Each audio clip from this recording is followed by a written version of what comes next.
Bogdan. Hi. Hello there. It's like I'm Greetings interviewing from three Kyiv. people. It's like Bogdan, Ukraine, Marshall. Correct. Well, That should be so the you'll requirement. have to name the actual. Bogdan can tell you the name of the actual. This is Let's hear St. it. Michael's Cathedral. Yep. And what's the There's a stela behind me. what's that called? Does it have a name? But the stela, no, it's just the stela of Kyiv. Okay. You can be like Vanna White. And here we are. It does I look tried to very do that. We know professional. it feels professional. You should see the other side of it, which is that it's sitting on a lamppost, balanced precariously. Yeah, it's okay. I And get then it. and then I I have get it.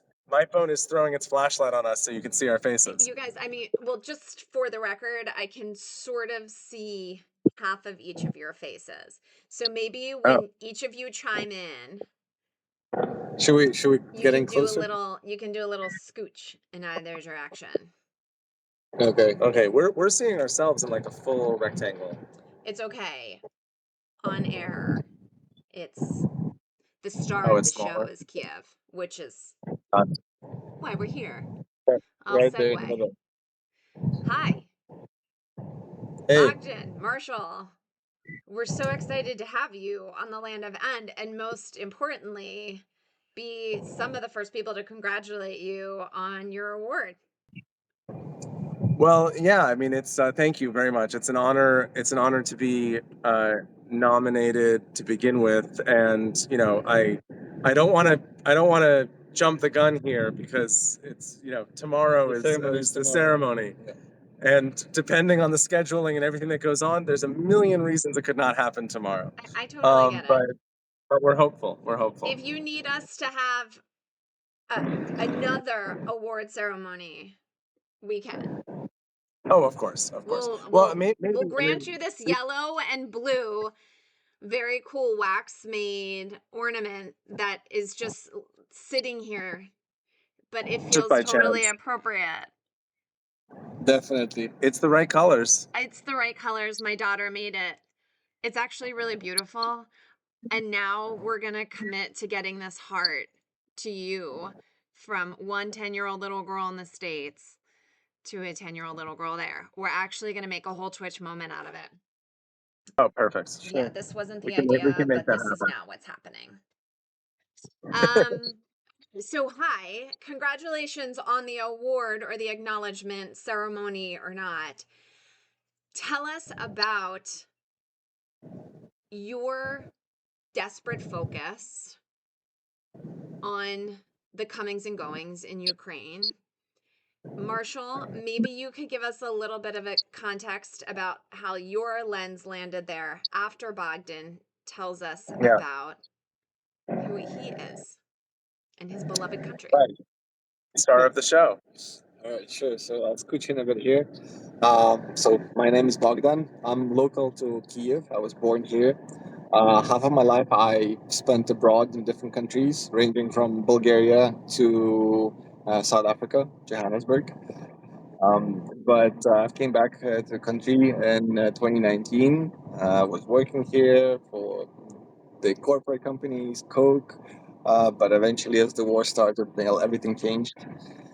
And I think this was a year into the war. I was thinking that there was something that needs to be done more proactively. I was looking for NGOs to join to help in a dire need in the areas that are most affected by war.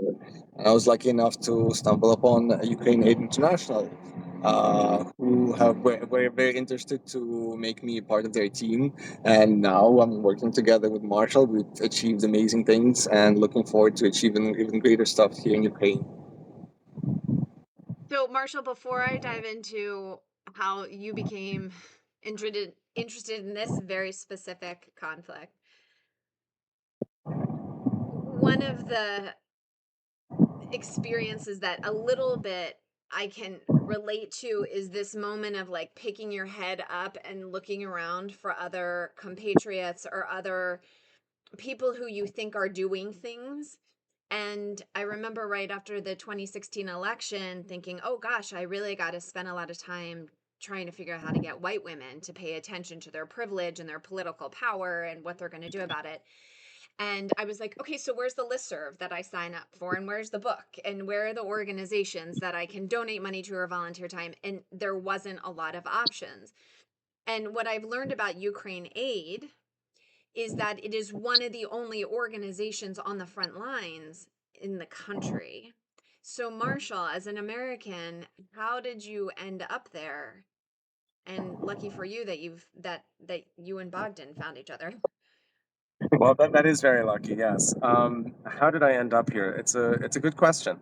Um, I would say the story goes back a lot further, and I don't want to waste too much time. But one of you know one of the draws here was that many years ago, 2012, I spent a summer living here in Kiev. It was the summer of Euro Cup when Kyiv was hosting, and right behind me, actually, in the square back here, I watched Elton John and Queen play live at a concert. It was the most incredible night. Um, Yeah, I they're not like the like normal stage partners. Maybe they are. I'm not very musically literate, so but So the reason they ended up coming together is Elton John made Ukraine many years ago one of his celebrity causes. Ukraine has unfortunately one of the higher rates of HIV in the world, and so Elton John has been fighting that for a long time.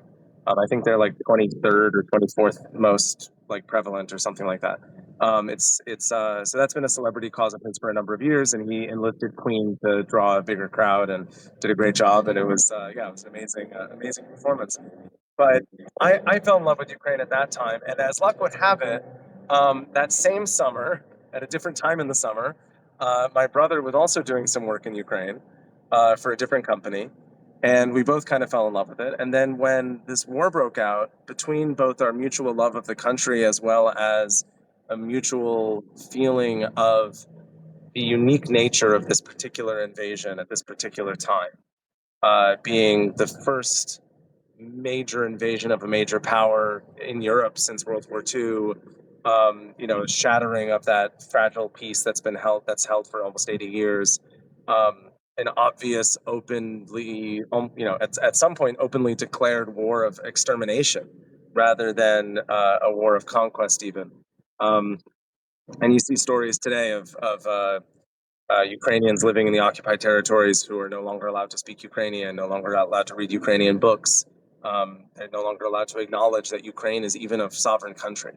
And all of those things together really drove both my brother and I to try to figure out something to do. And naturally, as Americans who don't speak the language, we thought we'd just go to Ukraine. And naturally. I mean, come naturally, as you on, do. Marshall, that's like a softball. You wanted that. But we saw an opportunity to go to the actually first to the border. We went to Poland, and we met up with a number of local volunteers who were starting to come together with these informal networks and bringing aid in, and in some cases stuff out. There were cases of art being smuggled out of the Odessa museum and across the border to a museum in Poland that would just keep an eye on it just in case, because we didn't know what would happen. Um, and then as with any business hobby, you name it, it happens all the time. Scope creep got in the way, and what was originally supposed to be a week or two on the border shuttling things just to the border very quickly was driving to Lviv, and then it was driving to Kiev, and then we ended up with a van that was refrigerated, so we trucked a boatload of insulin shots to Kharkiv, all the way in the east. And by the summer, we were working in Donetsk, and we were 10 kilometers, 5 kilometers from the Russian army, working with people right on the front lines, trying to deliver any aid that we could. Um, and the thing just grew from there. We developed this as a very ground up grassroots thing. We've never received any major corporate funding or USAID before that was shut down, or any UN or any other major grants. It's all privately funded, and we've been able to spend uh, less than $4 per beneficiary to produce uh, unlimited clean water for almost 500,000 Ukrainians, reliable heat for another 25,000 or so, municipal vehicles for serving a couple 100,000 people in various cities. All things that we could provide to do what I call sustainable aid, as opposed to just the classic give a man a fish, teach a man to fish. Ukrainians don't need to be given fish, and they already know how to fish. They just need the fishing rod, right? And that's the stage that we're trying to get involved in. Is we're trying to bring to these frontline communities just the tools they need to do the job themselves. Um, So, one of the things that stands out so much about that story, and what I've been so taken aback by, related to how the international response to Ukraine and Ukrainians in general is just the what I believe will be the example moving into the future. It's just citizens pulling up their bootstraps and doing what needs to be done. I was really taken aback, like maybe a month after the invasion, after everyone was bearing witness to the strollers being strewn at the train stations in Poland, waiting to receive caretakers and their babies, and seeing all of the reception tents with food and medical supplies across different borders. And there was an article that came out, and it didn't get a lot of attention, but I was like, there it is, which was, it said it wasn't the Polish government that showed up for the Ukrainians. It was the yeah, Poles. It yeah, wasn't the yes, America has showed up in different ways, but it was the marshals getting on planes and showing up at train stations being like, "What do you need? I can duct tape stuff or walk things from point A to point B." yeah, And it gives me hope in that it feels like this is where we all are going to have to go no matter what our leaders or our governments do. But it's been really powerful for me to watch, even for someone who's like double downing on people getting into solving the problems, into the trenches themselves. Ukraine, in a conflict, bloody, awful, atrocious one, has still been citizens on the front lines. yeah. It has been, and there are tens of thousands of non-Ukrainians, and obviously many, many more Ukrainians that have shown up to do this kind of volunteer work. Um, some are more effective than others. I know some that are in Lviv where it's relatively safe, and they're, I don't know, doing Tai Chi lessons or something like that. And others are in the front lines, putting their lives at risk in a really in a very brave, occasionally foolish, but certainly life-saving way. And there's people all in between. And you know, I I think that some of the most effective organizations and people that we've seen are these one person shops that are out there to just help out any way that they can. It's one of the reasons we actually formalized Ukraine Aid International with the idea of helping to support some of these very small individual groups, and we still do work with a number of them, trusted groups that are doing really good work. Good example is our friends at Aqueducts, a group run by one guy from San Diego, who's down in the south of the country with a truck that we funded, filtering water for small villages all across the front lines there, supporting, I don't know, 6 or 7 thousand people with clean water. Just one guy or two guys, one American and a Ukrainian friend of his, and they just drive this truck around and fill up people's water all day, every day, 7 days a week. um, the amount of wonderful people that are out here knows no limits. The problem becomes when you're somebody who's interested in supporting Ukraine, how do you do it in an effective way? And how do you give it to an organization, either do it yourself, which is hard, or give it to an organization that is effectively spending your money? Yeah. I That's mean, the it's problem. welcome to giving in general and philanthropy. And I know Americans have become very jaded about that.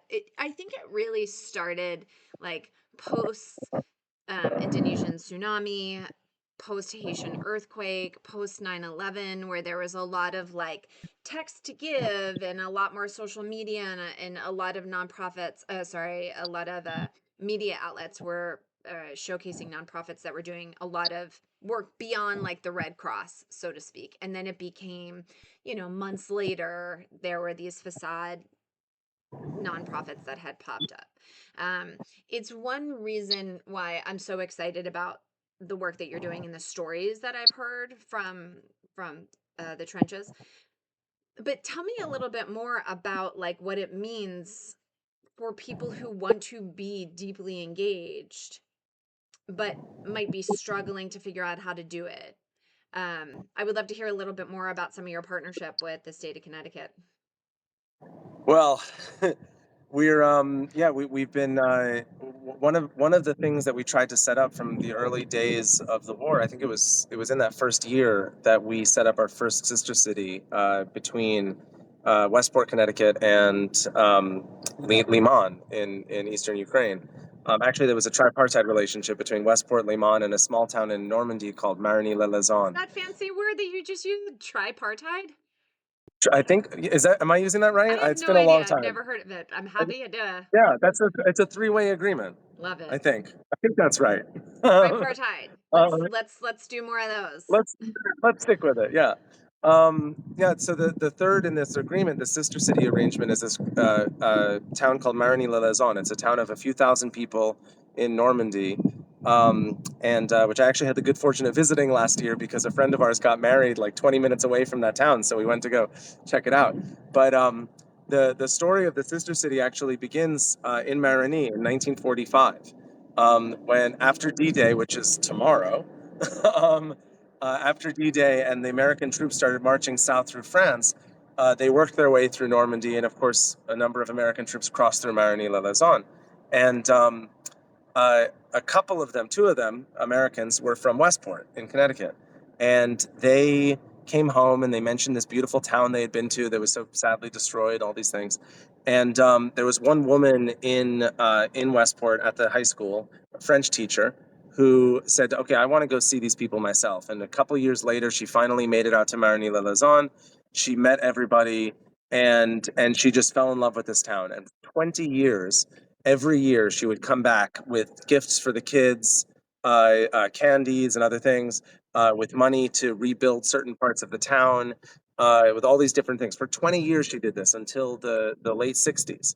And and today, if you go to Marigny, the central square is called Place Westport, and the main hall in their town hall is named after this woman, Charlotte McClear. The main pharmacy in town is Pharmacy Westport. It's just like they never forgot. They never forgot what had been done. And if you go even to their church, which is like a 12th or 13th century church, the stained glass that was replaced after the 40s, and the bottom says, donated by the people of Westport. It was an incredible thing to see. At the start of this war, literally the same day that we happened to walk into town hall in Westport, Connecticut, saying, "Oh, would you be interested in doing a townwide drive and supporting Ukraine?" That same day or that same week, the folks in Marigny, some of the older folks in town, who were the same children receiving those candies in the 40s and 50s, had reached out to Westport saying, "You don't remember us, but we remember you. Here's the story, and would you like to do something together in Ukraine?"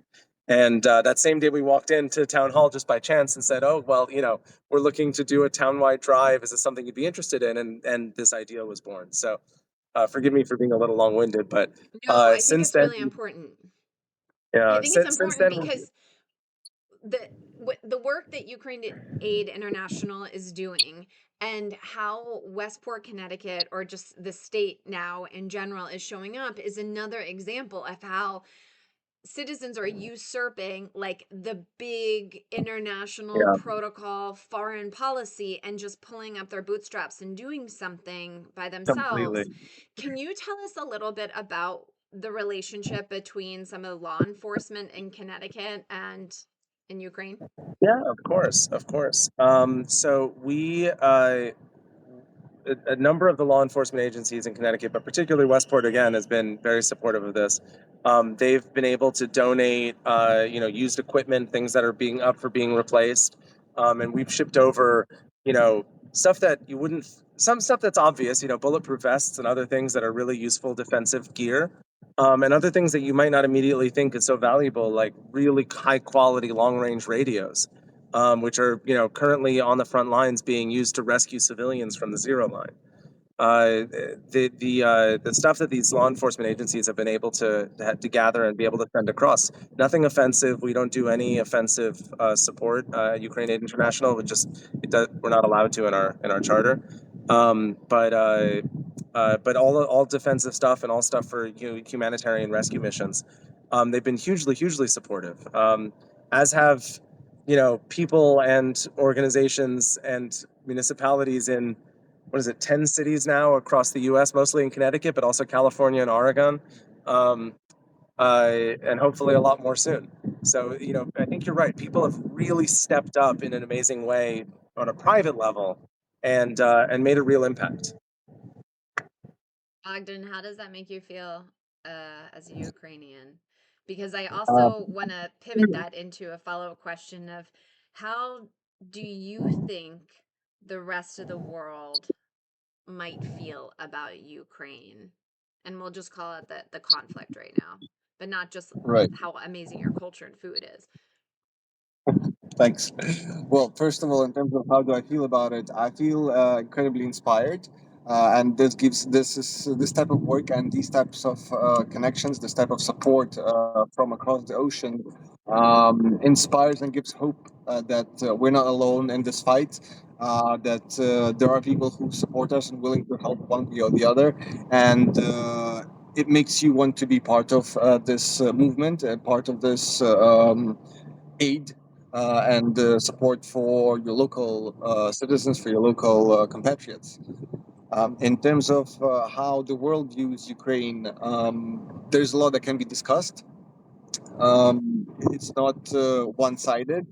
Um, Speaking from the general Ukrainian public, I feel like Ukrainians in general, as much as grateful as they are for all the help that has been provided so far and has allowed us to stay in the fight, to keep resilient, and to defy all the odds that were put in front of us. And no one was giving us 3 days, 3 weeks to withstand such a horrible Three time. days to Kyiv. Yeah, 3 days to Kiev. Now it has turned into a joke. It's 3 years later, and they're still nowhere near. They had to flee from Kiev because they couldn't. Thanks to the Ukrainian spirit and Ukrainian people who rose up against this evil. But in regards to the world scope, world perspective, as grateful as Ukrainians are, something that kind of damages the motivation is when you hear sides go on a global arena trying to justify what Russia has been doing, trying to justify their logic behind what they've been doing, which is to us absolutely absurd. And it's completely clear what this is. Russia is an aggressor in terms of international diplomacy and international laws. They have invaded our sovereign land, and they're trying to claim it for their own under false pretenses. It's ridiculous. And when you hear not just public speaking, but high-ranking politicians talking about it as if it's true.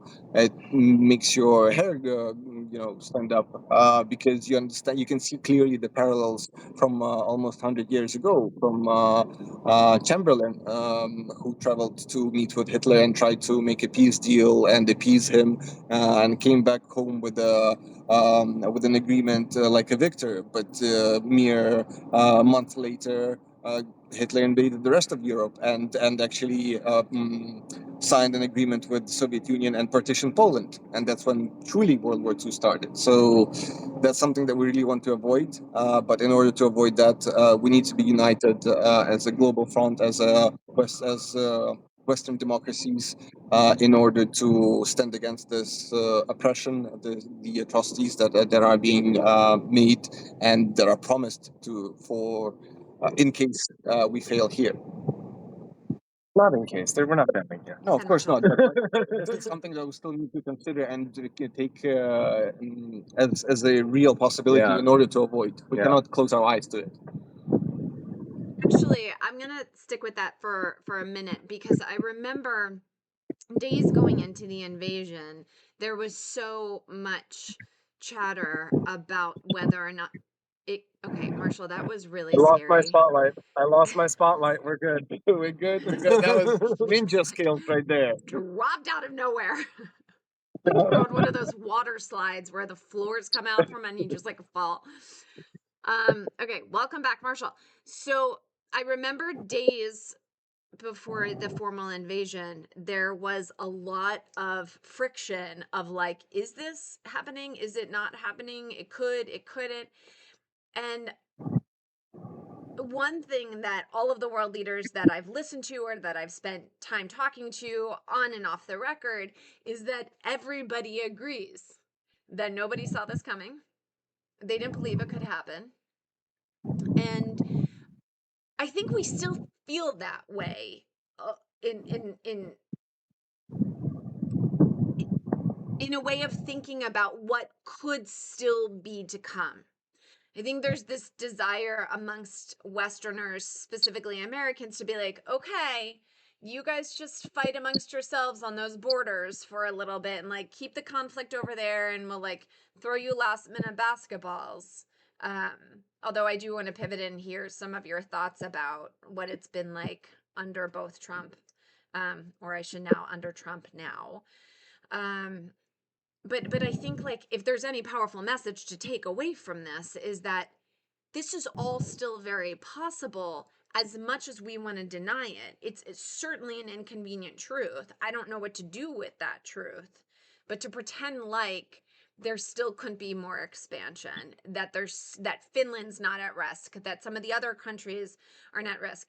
And then on the other side of that, I have so much hope in how the citizens would ultimately end up showing up. So, a real quick reset for those who are new to the room. We are with Marshall and Bogdan, who are in one of the most beautiful backdrops.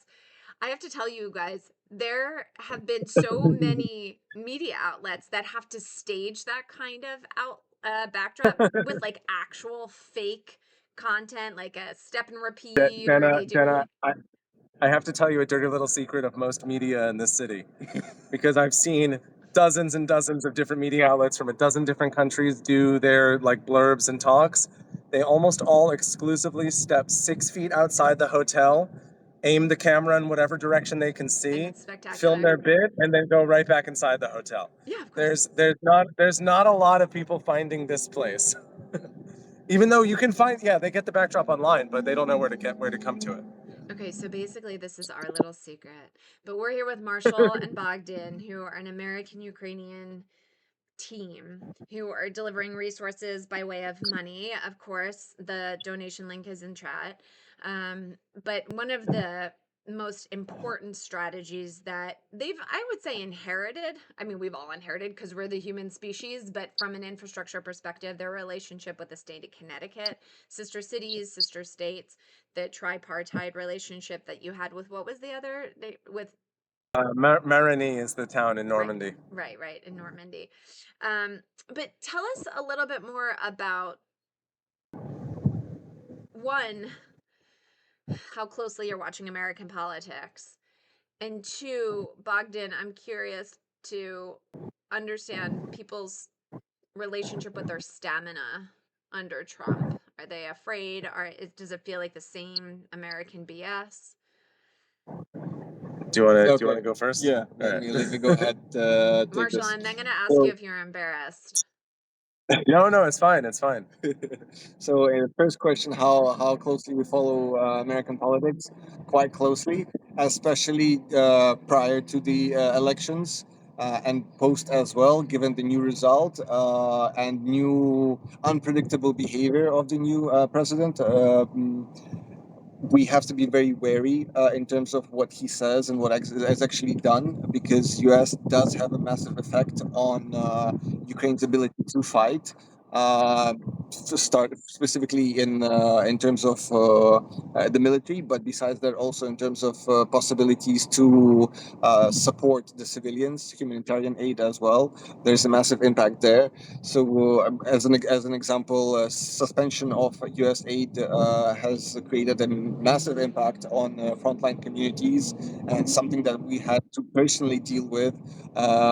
Something that actually quickly, one of the projects that we recently realized, thanks to Ashland and Easton, was the water truck for Svetogirsk community, for Svetogirsk municipality. They, due to suspension of US aid, they weren't able to sustain the water deliveries that were done thanks to other organizations that were supported by US aid. So now we've managed to solve that issue thanks to the citizens in US, and this is the only vehicle that is able to deliver water in the whole municipality to at least 9,000 people. So you can imagine how significant it is in Ukraine, and how little help can provide huge relief. So overall, of course, we follow U.S. politics quite closely because it has influence on many levels. Starting from local, small, to global, and to specifically to Ukraine in terms of military supply, information exchange, cultural exchange, humanitarian aid provisions, etc., etc. So yeah, the erratic behavior of the newly elected Certain people. certain people. Yeah, let's just say that of certain people creates uncertainties that create more difficulties, because in such a volatile environment, more unpredictable acts or words create unstable ground and make it extremely hard to plan ahead. However, despite this, this has shifted our focus to kind of looking for more resilience within ourselves, looking for more resourcefulness around amongst Ukraine, and amongst our partners, not just in US but then in Europe as well and across the world, in order to be more independent from actions of one man, for instance. I think there's one of the mayors that we work with on the front lines in Donetsk told me once. He said, obviously he appreciates all the help that we're providing. He said, but as a Ukrainian, and but in principle, he doesn't take charity, is what he said. He said, I view what you're doing for us today as an investment, and when we're able to, when we're back on our feet, we can pay it forward and help somebody else. And I think there's a really nice thought to that, not just in what it means for the Ukrainian people to have that sort of be part of their psyche, um, but I think Ukraine sees the aid that the world is providing Ukraine as an investment, not aid. And even though it's not necessarily a lucrative minerals deal, it can still be paid back in other ways, right? Ukraine is one of the top talents around the world in IT and programming. They produce some of the, I think they're the largest single producer of grains and Sunflower yeah, oil. sunflower oil. I mean, a bunch of stuff that we use all the time, and Ukraine makes most of it.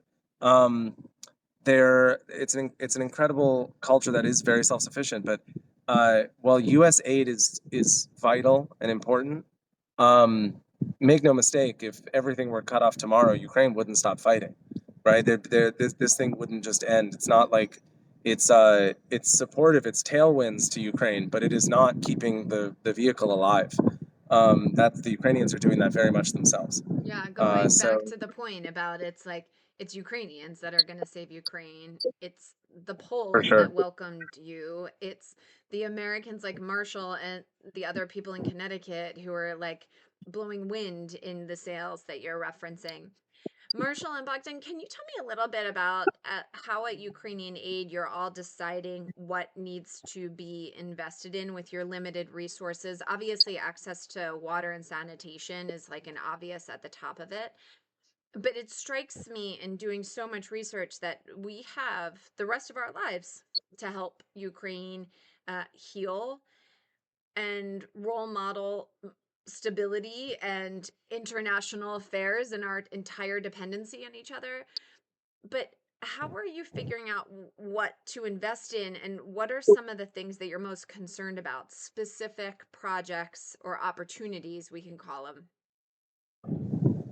Uh, yeah, I mean, we've done a lot of side quests in this whole journey over the last few years that were not necessarily part of our central brief. But we've really focused on four key areas. We focus on water, heat, municipal vehicles, like service vehicles, and children. The way we look at it is, uh, there are some things that are necessities. There are some things that are nice to haves in war, but in life would normally be necessities, but maybe they're not super urgent right now. And then of course there's luxuries that that you can do without. For us, it's about keeping the population alive and supported, that they can keep moving forward, and Close and communication with the mayors. yeah, and as far as how we decide what needs to go and where, we're in very close communication with the leadership in all of the towns that we work in, as you have to be, especially now everything's under martial law. You don't get in without being, in some of these towns without being in close communication with the Why leadership. is that? I can make assumptions, but I'd love to hear exactly why. Because they're under martial law and it's right on the front lines, and so typically, unless you're a resident or military, you're not allowed into a lot of these towns when they're close enough to where the fighting's happening. And Is even that if you're a resident. because is that a safety thing? Obviously, I know the answer to that is yes, but is that because they are worried about infiltration in an unexpected way, or they wouldn't necessarily know who All of you the are? above. All of the above. To give you one really concrete example, there's a small town that we work in called Seversk. It's I don't know, maybe 1,000 people still living there right now. They've been surrounded on three sides by the Russians for close to 3 years now, just being pelted. Everyone who's still living there is living in their basements. They're not in the main house. There often isn't a main house. Um, every single person who lives in that town is kept track of. Their location, who they are, their comings and goings. If they leave town for a day, it's known to the administration. If they come back, it's known.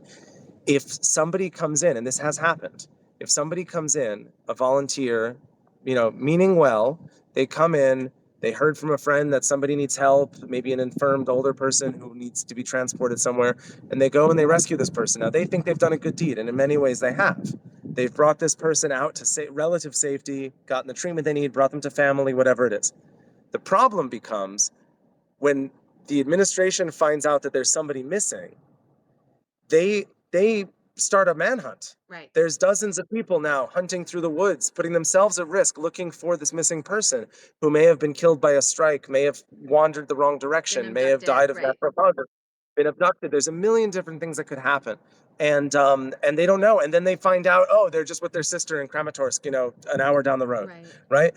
But you can waste in even just one day, if 24 people are working for 2 hours, that's 2 full days worth of work, that they could be focusing on other things. So it's a huge waste of resources to not be in close communication with these with And these so leadership groups. has each town built their own Google form of like, let us know when you're going to your sister's, or has there been a nationalized process behind it? No, and the difficulty with that is, I mean, there's everyone has their own processes. The difficulty though is that because there's an imminent fear if you're living in these towns of potentially being occupied, a lot of people really are wary about giving out their names or being on any sort of list. Because they don't ever want to be accused of being a sympathizer to one side or the other if they get occupied, by the Russians. So there's now the front lines have moved very, very slowly in this region for a couple of years now, and we don't have any reason to think they're going to collapse tomorrow. But that's still a concern. To give you another example, what was it? An older gentleman at one point, we asked him, what are you still doing here? And he gave an answer a lot like a typical Floridian in the middle of a hurricane. This is my home. I'm not leaving. And but then he followed it up with, this is a man in his This is 80s. an example of like, I have this image of the guy from the last hurricane over in Tampa who was like, I'm not leaving my little rowboat, and there was like all the news crews. Very different on very different levels, in my Very opinion. different level. But yes, I'm But the tracking. stubbornness remains. Stubbornness and remains. and and that first aspect of this is my home, I'm not leaving it, I think everyone can sympathize to an extent. The second aspect is one that I hope nobody else needs to understand, which is, he said, look, I'm in my 80s, but I am the last line of defense, right? Like if they do come to my town, I plan on dying with attempting to take some soldiers out with me, right? That this is his home and he's going to die defending it, even though he's not really able to do so. And he was aware of this fact, and he had come to terms with this and come to peace with this. And this is something that we've heard repeated many times, many times. Is that a question or an idea or a consideration you think that 80-year-old man has been processing his whole life? Or is that something that he's decided in the past 3 years? This is something that sits deeper within the personality, within the character, not just that one man, but Ukrainian culture overall. Partially, Soviet Union plays into it, and Soviet culture, where you don't give up, whatever the cost, whatever the case. But also Ukrainian history, which is much longer, much more ancient, where we've been fighting for our land, for our freedom. So why would I give up right now? And same with this 80 year old man, where he knows he's gonna live to the last moment defending his home, his country, and if he needs to sacrifice his life for it, he's gonna do it. So recent events, recent war is just an extra motivating factor that reinforces that belief that sits deep into in his personality. Bogdan, Oh, you sorry, was please. the? Sorry, I was just thinking. Because his story is by far is sadly not unique in Ukraine. It's repeated a lot, and the stories that will come out in the years to come following the war of the individual acts of heroism, people we know personally who have died rescuing people from the front lines. Um, Soldiers, children of friends, and friends themselves who have died. But the individual acts of heroism from your everyday person on the street is incredible. I think about the city of Sumi, which is a sister city with Sacramento, California, that we set up. Sumi was surrounded. The city itself was surrounded by the Russians at one point, and they're a big manufacturer of buses in Sumi, and they took their city buses. And almost like a scene out of a production of Les Miserables, like they just turned the buses over and lined them up on the street, and sat behind it with whatever guns they could find, and they held back the Russian army. Just with the city defenses and random citizens who just took up arms. Or the bridge that we saw today, wasn't that was blown up by one guy, right? That was there's a bridge near Irpin when the Russians were marching towards Kyiv at the very start of the war. If they had made it across that bridge, it was open season on Kyiv. That would have been the end of it. And the Ukrainian army went to go blow it up because that's what you have to do. And they cleared the bridge. They wired it to blow. They pushed the button or plunger or whatever, however you blow things up these days. Nothing happened. Plunger. Nothing happened, right? And one Ukrainian soldier, just said, "Tell my mom I love her," and ran out into the middle of the bridge and blew it up, right? And that one man's sacrifice is the reason why the Russian army was not able to come to Kiev that first week, and the reason we're still here doing our work, and why there's 40 million Ukrainians with hope that they'll still have a country at the end of this war. Those sorts of stories. I mean, I get chills talking about it. So uh, someday I'm looking forward to the day when Hollywood can make a movie out of these things. Don't worry, the we'll Saving Private monetize Ryan, it. the Um, Saving Private Igor is going to be a great Marshall, movie. you've had that joke in your back pocket for a while. But no, in all I got seriousness, to I I would got to love bed to. around 2 a.m. last night writing it, so it's Yeah, yeah, fine. yeah. In all seriousness, we'll have you all back on when you're not 5 minutes to curfew, and honor Yeah. that soldier properly. But I do want to say that, like, there does feel like there's so many bubbling up conflicts worldwide that are requiring people to do that own self-reflection that Bogdan had challenged us around, whether or not we actually believe that this could happen. And I can think of plenty of those, like, oh, that there's no way this is going to happen type thing. And it feels very superficial when it's just like, oh, there's no way he could win again, or there's no way he would drop tariffs like this, or there's no way, like, it feels very There's no way tiny. this COVID thing could possibly affect us. It's just Whatever the happening in thing China. is, and then we, like, dovetail that with, like, Igor's story, and then the story of the 80-year-old man who's like, I'm not leaving my house. And I do think that many of the viewers that are watching this, there's something just so human about home and your little plot of dirt, or the sidewalk that you walk every day that's uneven, and you know where not to step so you don't trip. There's something very beautiful about the way that you're sharing these stories. And again, because I recognize that you're in curfew in Ukraine, we'll have to leave it here. But I would love to hear a little bit more about, probably from Bogdan, and then a really solid plug from Marshall on behalf of Ukraine Aid International. What do you want us to remember about you? And I'm referencing the plural, Ukrainian you. Great question. I think first word that comes to mind is resilience and desire for freedom and desire for self determination and for defining your own path without any outside directives, influences, and whatnot, and fighting till the end. Resiliency. We're certainly Yeah. getting a lesson from you all on that. I would say one of the reasons we're here helping Ukraine, it's not, it may sound bad, but it's not purely altruistic. There's a point at which I want to help Ukraine because they deserve the help and they need it. Um, but there's also a point when I think people need to understand that if Russia's not stopped today here, this will happen again. And I've got cousins who are 18, 19 years old. You know, they're going to be drafted.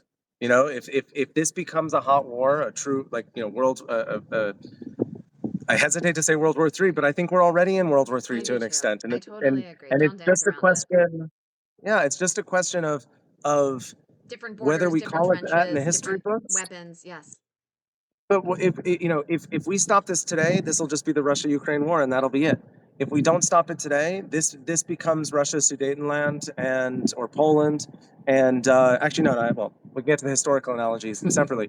This becomes Russia's Sudetenland. The next stop they go into is Georgia, Armenia, eventually Estonia. Ukraine today is the most well-armed country in Europe. If Russia takes Ukraine, they're also taking hundreds of billions of dollars of arms and soldiers, right? The most well-trained soldiers in the continent right now. If those get turned around towards the rest of Europe, Russia is a formidable machine that can take on the EU. And I'm not totally confident that the US would come to its aid if NATO was called up. So Not under this so administration. Right, and but even if it were, then this becomes a hot war against an incredibly well-armed country. And Russia is already formidable, not because they have great technology. We've seen it up close. It's not good, right? But they have unlimited manpower, and I say that not because they have unlimited people, but they Understood. don't care enough about their people. That's They right. They're they'll send enslaved. them into the trenches forever, and it's our job to fight this now. And a lot of people have said this is like Poland 1939, but it's not. It's Sudetenland 1938, Yeah. right? At the time, the Czechs had a comparable army to the size of the German army. They could have fought back. They could have done more. Um, I can't knock them for not seeing the future, but they didn't fight back, and as a result, Germany doubled its manpower, doubled its factory outputs, doubled its capacity, its military capacity, and Russia would do the same if they rolled over Ukraine, and would take with it 10% of the world's grain and 10% of the world's sunflower oil and 10% of the world's whatever, and Uranium is one of the top. uranium, rare earth Oh minerals, shit. all of the different things.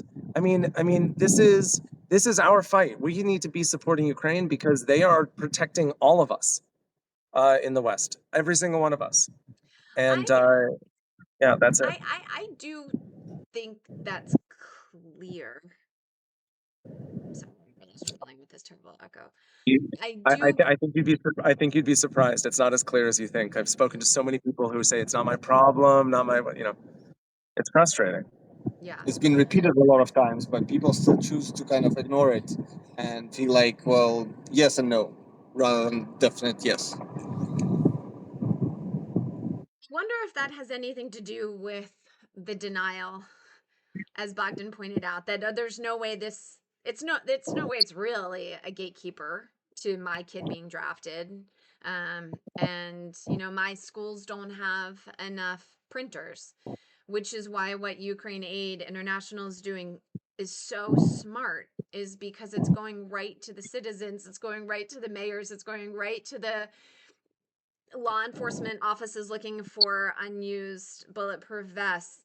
So I want to again be respectful of your safety, whatever one says when I'm like, you're under a curfew and I don't have a curfew. I'm not familiar with that life experience. So like, go be safe and fucking thank you so much. Well, Bogdan, I'm sorry. And Marshall, I'll let you deal with your own Americans and your relationship with their ignorance. But Bogdan, I assure you that there are plenty of us over here that do fall asleep thinking about you. We didn't have a chance tonight to talk about some of your work with children, why heating is so important. Um, I would love to hear a little bit more about your work related to water and sanitation and the challenges that you're facing on that front. We will be reposting this conversation on the Land Events Substack so people can continue to donate. We will have these wonderful, beautiful people back again. It was important for us to let them brag about their access to this rooftop and this view. And we wanted it while they were in Ukraine, moments before who I believe is one of the most important leaders of our time, Zelensky, hands them an accolade. well, They'll also be getting we'll this when they see. come We'll back. see. Fingers crossed, it should be fine. We'll speak more to it afterwards. We'll see when we know what happened. Yeah, Yeah. well, send us a Yeah, bad signal. so Selfishly, I'll many, take advantage of my access of to you course, all tomorrow. yeah. You'll let us know. So many things change on a moment's notice here. It's hard to be definitive about anything that's going to happen. Stuff changes up to the minute. So Well, as far thank as we're you so much for concerned, having us. you're all doing the work, and we're so grateful. Thank you for having us. And for anyone who wants to donate, ukraineaidinternational.org. You can find our donation link there. The And donation link has been scrolling through the chat, and we will make sure that a lot of folks get it. We'll have you back on again soon. Be safe, sounds gentlemen, good. and congratulations. Thank you. Thank you. Thank Have you, a good Jenna. evening. Take care. See ya. Cheers. Bye bye. Bye bye.